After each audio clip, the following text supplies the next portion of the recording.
In a quiet and peaceful village, nestled between lush green hills and winding rivers, there was a mysterious food seller named Adah.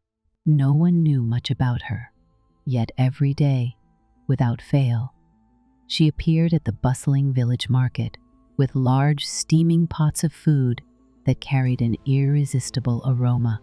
The scent alone was enough to draw people from their homes, leaving their daily chores and rushing to line up at her stall. The villagers, the traders, even the travelers passing through all were enchanted by the taste of Adah's cooking. It was unlike anything they had ever experienced. Rich, flavorful, and deeply satisfying, every bite seemed to melt in their mouths, leaving them craving more. Despite the overwhelming popularity of her food, Adah herself remained a mystery. She was a quiet woman who kept to herself, never engaging in idle chatter or gossip like the other market women. No one in the village had ever seen her outside the market, and no one knew where she lived. She had no family, no known friends, and never revealed anything about her life beyond the food she sold. Every morning, before the first rays of the sun touched the earth, Adah would appear at the market, already prepared, as if she had emerged from the darkness itself. Her food was always plentiful. No matter how many customers lined up at her stall, she never seemed to run out. Some days, she served a thick, hearty stew that warmed the soul, while other days, fragrant rice with perfectly grilled meat. Every meal was different, yet each was so unforgettable that people often spoke about it for days after. Some believed she had a secret spice that no one else could obtain, while others whispered that her hands possessed a magical gift. It wasn't just the villagers who found her food irresistible.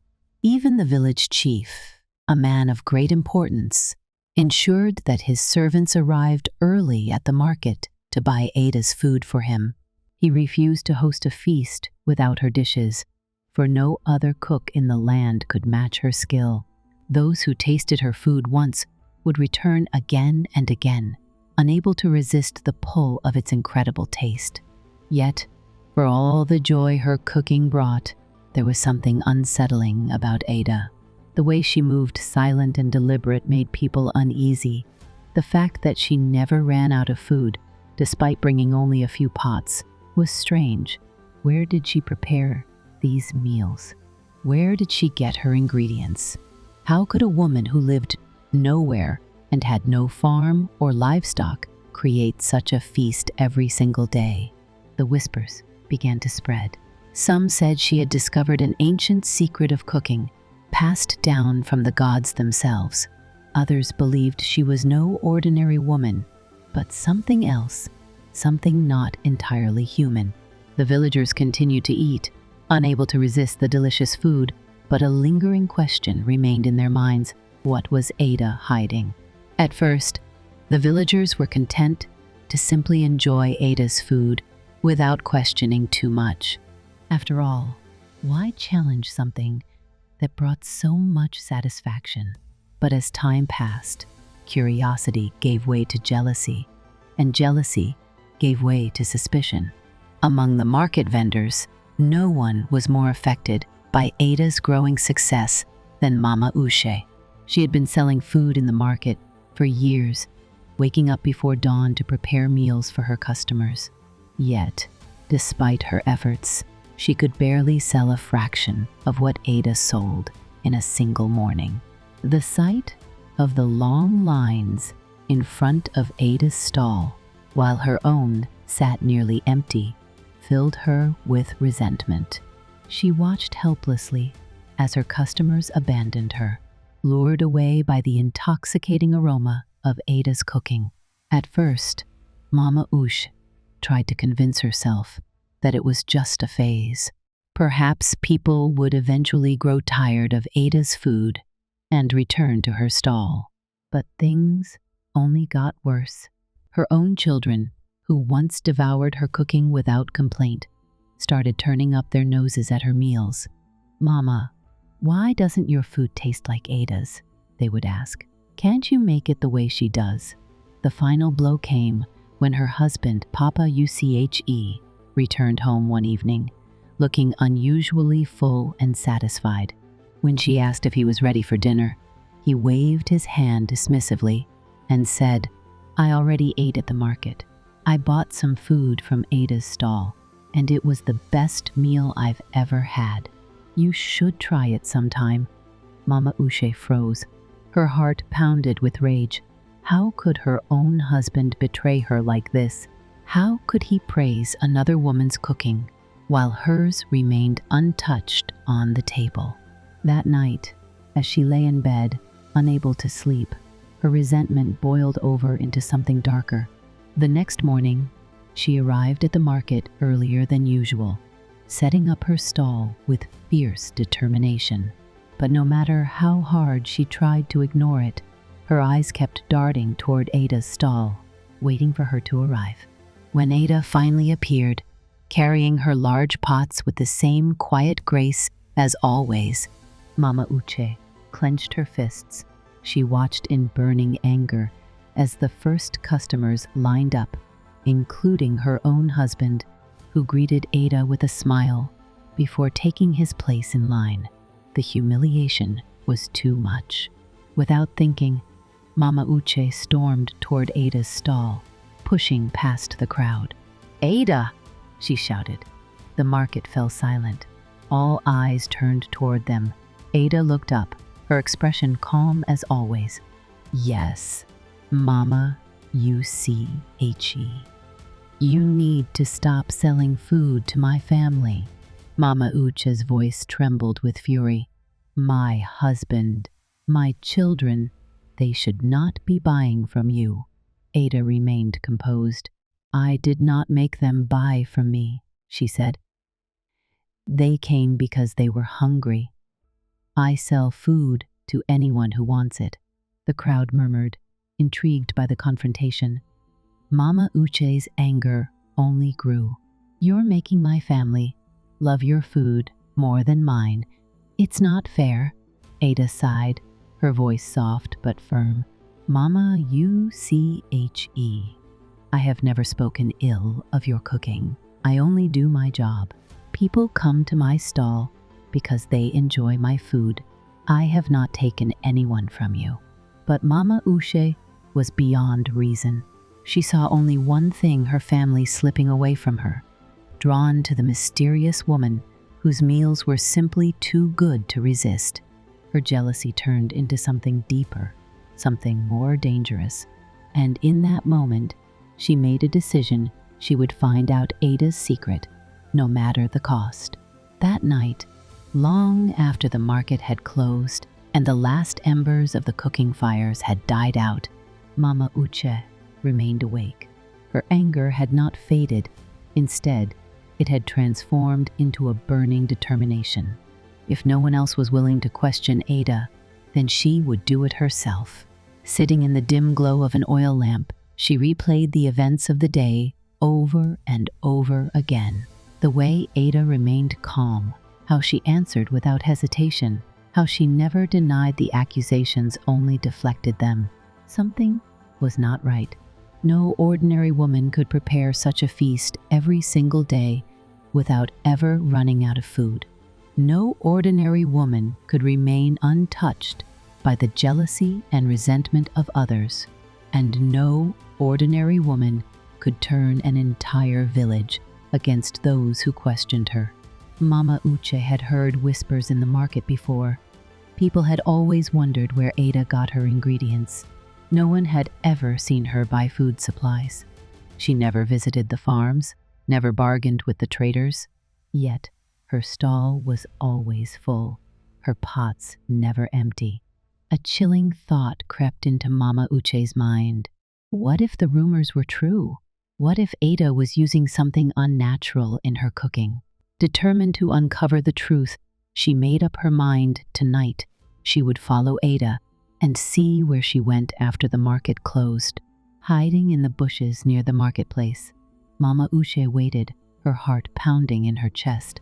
The night was quiet, the air cool against her skin. She kept her eyes locked on Adah's stall, watching as the woman carefully packed her belongings, just as she always did. The other market vendors had long since gone home, but Adah remained, moving with the same eerie calmness as ever. Then, without a word, she lifted a large woven basket and began walking away from the market, disappearing into the shadows of the trees. Mama Uche hesitated for a moment before creeping out of her hiding place, careful not to make a sound. She followed Adah at a distance, her breath shallow, her feet moving lightly on the dirt path. The village faded behind them as Adah walked deeper into the wilderness, her movements slow and deliberate. After several minutes, Adah stopped in a small clearing surrounded by trees. In the dim moonlight, Mama Uche could just make out a fire pit at the center of the clearing. Adah placed her basket down beside it and stood still for a moment, as if listening to something unseen. Then, to Mama Uche's horror, Adah reached down and struck her palm against the earth. A strange rustling sound filled the air, and before Mama Uche could understand what was happening, the ground split open beneath Adah's feet. From the dark soil, something began to rise. Mama Uche's breath caught in her throat as she realized what she was seeing. A lifeless body emerged from the ground, its pale skin illuminated by the flickering moonlight. Mama Uche's hands flew to her mouth to stifle a scream. Her body trembled as cold fear gripped her heart. Adah reached down, running her fingers over the body with unsettling ease. Then she whispered something under her breath, a strange, chilling incantation. Mama Uche took a step back, her mind screaming for her to run. But at that moment, Adah's head snapped up, her piercing eyes locking onto Mama Uche's hiding place. A sinister smile spread across Adah's lips.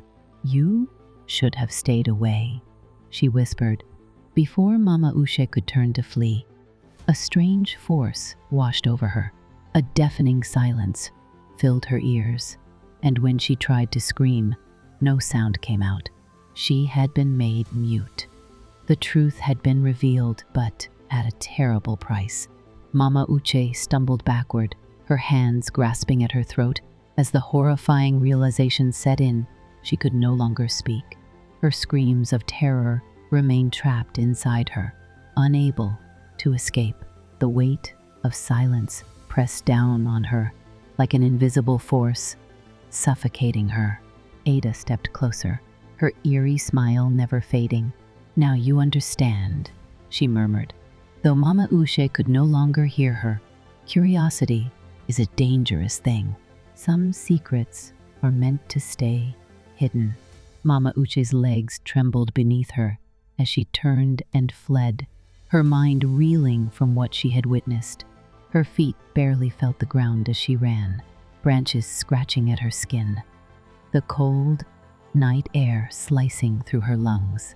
She wanted to scream for help, to wake the village and tell them what she had seen, but no sound escaped her lips. By the time she reached her home, she was gasping for breath, her body drenched in sweat. Her husband, Papa Uche, sat on the porch, looking up in surprise as she approached. "Mama Uche?" he asked, standing as she stumbled toward him. "What happened?" She opened her mouth, desperate to explain, but nothing came out.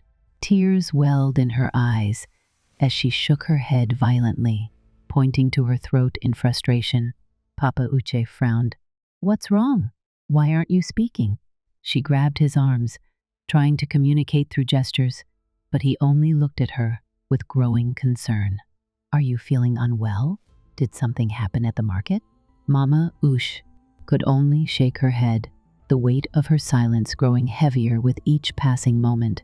Despair flooded her heart as she realized The terrible truth: Adah had stolen her voice, leaving her powerless to reveal what she had seen. That night, she lay in bed, staring at the ceiling, her mind filled with visions of the lifeless body rising from the earth, of Adah whispering her dark incantations, of the sinister smile that had followed her into the night. Sleep refused to come.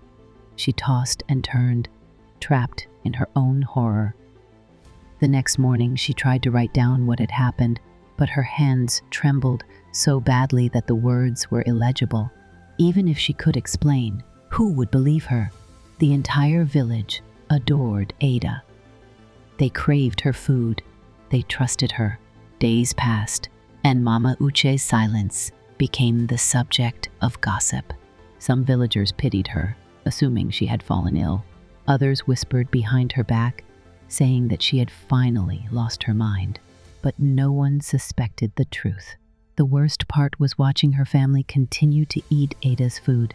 She could only watch in horror as Papa Uche returned home every evening with a satisfied smile, praising the meals she now knew were tainted with something dark and unspeakable. She had uncovered the truth. But the truth had cost her everything. And worst of all, she was completely alone. Days turned into weeks, and Mama Uche's suffering only deepened. She moved through life like a ghost, unable to warn anyone, unable to share the terrible truth she had uncovered. Her own home, once a place of comfort, now felt like a prison. She watched in silent agony as her husband and children continued to eat Adah's food, completely unaware of the horror behind it. Every evening, Papa Uche returned home, humming happily, praising the delicious meals he had eaten at Adah's stall. Mama Uche, you really should try her food, he would say, oblivious to the torment in his wife's eyes. I don't know how she does it, but every bite is unforgettable. Mama Uche's fingers curled into fists, her nails digging into her palms. How could she stop them? How could she make them see what she had seen? The weight of her silence grew unbearable. She tried again to warn her family, writing frantic messages on scraps of paper, but each time they dismissed her words as nonsense. You're just jealous. Papa Uche scoffed. Adah's success isn't your problem. You should stop obsessing over her. Her children laughed, thinking it was some strange joke. Mama, are you mad at Adah because her food is better than yours? The frustration, the helplessness, it was too much. The walls of her home seemed to close in on her, the laughter of her family echoing painfully in her ears. They didn't understand. They didn't know. And no matter how hard she tried, she could not make them see the danger. One evening, Papa Uche arrived home with a surprise, a steaming bowl of Adah's soup. I brought this for you, he said kindly, placing it in front of her. Maybe if you try it, you'll finally understand why we all love it so much. Mama Uche's stomach twisted with nausea as the rich aroma filled the air. She recoiled, shaking her head violently, tears spilling down her cheeks. Papa Uche frowned. What's wrong with you? He demanded. It's just soup, just soup. But she knew better. Her body trembled as she pushed the bowl away, unable to stop the sobs racking her chest. Papa Uche sighed, shaking his head in frustration. I don't know what's gotten into you, Mama Uche, but this is ridiculous. She wanted to scream, to shout, to tear the bowl from his hands and throw it across the room. But no sound came. Instead, she watched in horror as he lifted the spoon to his lips, took a bite, and sighed in satisfaction. A part of her broke in that moment. She had lost. That night, as she lay in bed, staring blankly at the ceiling, the crushing weight of despair settled over her. No one believed her. No one ever would. And with that thought, something inside her whispered a terrible truth. There was only one way to escape this nightmare. That night, Mama Uche made her decision. She could no longer bear the torment, the silence, the helplessness. The truth had cost her everything: her voice, her peace, her family's love. No one believed her, and no one ever would. The weight of it all was too much to carry. With trembling hands, she reached for a small bottle of poison she had hidden away. Tears streamed down her face as she uncorked it, staring at the dark liquid inside. Her heart pounded, but there was no fear, only sorrow. She had fought, she had tried, but she had lost. As she lifted the bottle to her lips, a single tear fell into the poison. Then she drank. The next morning, when Papa Uche found her lifeless body, a wail of anguish tore through the village. The news spread quickly, and soon crowds gathered at their home, whispering in shock and sorrow. But even in death, no one understood the true horror of what had driven Mama Uche to such despair. Among the mourners, one person remained silent, her heart heavy with suspicion.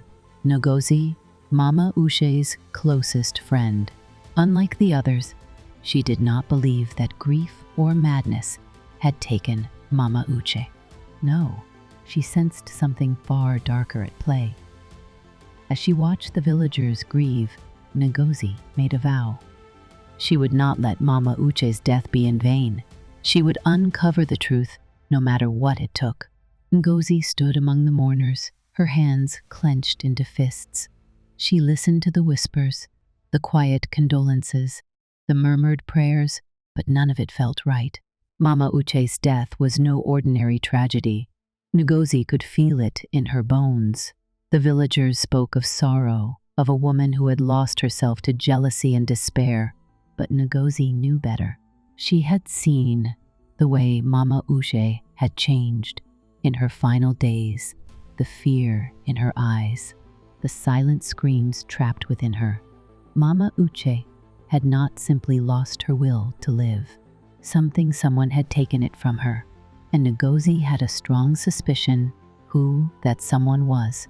As the funeral ended and the villagers dispersed, Ngozi lingered behind, deep in thought. She had heard the rumors about Adah before, just like everyone else. But now, after losing Mama Uche, she could no longer dismiss them as mere superstition. There was something unnatural about that woman, something wrong. Determined to uncover the truth, Ngozi began watching Adah more closely. She spent her days in the market, pretending to go about her business, but keeping a sharp eye on Adah's every move. She noticed things she had never paid attention to before: the way Adah never seemed to tire, how her food supply never ran out, and how, no matter what accusations were whispered behind her back, she remained completely unbothered. Then, one evening, as the market was closing, Ngozi saw her chance. She waited in the shadows as Adah packed up her stall, watching as the mysterious woman moved with the same eerie calmness as always. When Adah finally set off toward the outskirts of the village, Ngozi followed, keeping her distance. The path was dark, lit only by the pale moon above. Adah walked slowly, her woven basket balanced effortlessly on her hip. Ngozi's heart pounded, but she forced herself to stay quiet, to remain hidden. After a long walk, Adah stopped in a secluded clearing. Ngozi crouched behind a tree, holding her breath. What she saw next made her blood run cold. Adah placed her basket on the ground and, without hesitation, reached down and tapped the earth 3 times. Ngozi's eyes widened as the soil beneath Adah shifted, splitting open like a mouth unsealing from a whisper. Then, from the darkness below, a lifeless body emerged. Ngozi slapped a hand over her mouth to stifle a gasp. It was true. The rumors, the fears, they were all true. She watched in horror as Adah bent over the corpse, her hands moving with a practiced ease. She began cutting pieces of flesh, wrapping them as if they were fresh meat from a butcher's stall. Ngozi felt sick. She had seen enough. Slowly, carefully, she crept backward, her heart hammering in her chest. Once she was far enough away, she turned and ran, racing back to the village as fast as her legs could carry her. She had the truth. Now she needed to expose it. Ngozi ran through the darkened village, her breath coming in sharp gasps, her mind reeling from what she had just witnessed. Adah was a monster. There was no doubt now. She had seen it with her own eyes, human flesh, taken from the earth, prepared to be served to the very people who adored her cooking. She had to stop this. By the time she reached the village, the sky was beginning to lighten with the first hints of dawn. She knew she couldn't wait. Every moment that passed was another opportunity for Adah to escape, to cover her tracks. Ignoring her exhaustion, Ngozi gathered the village youths, those strong enough and brave enough to take action. She told them everything she had seen, her voice firm despite the horror in her heart. Some were shocked, unable to believe that the kind, quiet woman who had fed them for years could be capable of such evil. Others looked at her with skepticism, unwilling to accept that their beloved food seller was hiding such a gruesome secret. "Are you sure, Ngozi?" one of them asked, his brow furrowed in doubt. "This sounds impossible." "I know what I saw," she said, her voice unwavering. "She is feeding us the dead. If we don't stop her, more people will suffer." There was a long silence. Then, one by one, the villagers nodded. They couldn't risk ignoring the truth. Together, they went to the village elders and then to the king, presenting their case with urgency. Ngozi pleaded with the ruler, telling him everything: the rumors, the disappearances, Mama Uche's fate, and finally, what she had seen in the clearing with her own eyes. The king listened in silence, his expression unreadable. When she finished, he let out a long sigh. "Ngozi," he said, shaking his head, "you have brought me nothing but stories. Adah's food has been a blessing to this village for years. I have eaten it myself many times, and nothing has ever happened to me." Ngozi's heart sank. He didn't believe her. "Your Majesty, please," she insisted. "I saw her with my own eyes." "Enough," the king interrupted. "I will not allow baseless accusations to ruin a woman's livelihood. If you do not have proof, do not waste my time." Ngozi felt a deep frustration settle over her. The king's fondness for Adah's food had blinded him, just as it had blinded the villagers. She had the truth, but no one would listen. Adah was still safe. For now. As she left the palace, her mind raced. She needed a new plan. If words weren't enough, then she would find evidence. She would catch Adah in the act, and this time, she would make sure that no one could deny the truth. She took a deep breath, her determination solidified. Adah's reign of terror wasn't over yet, but neither was Ngozi's fight.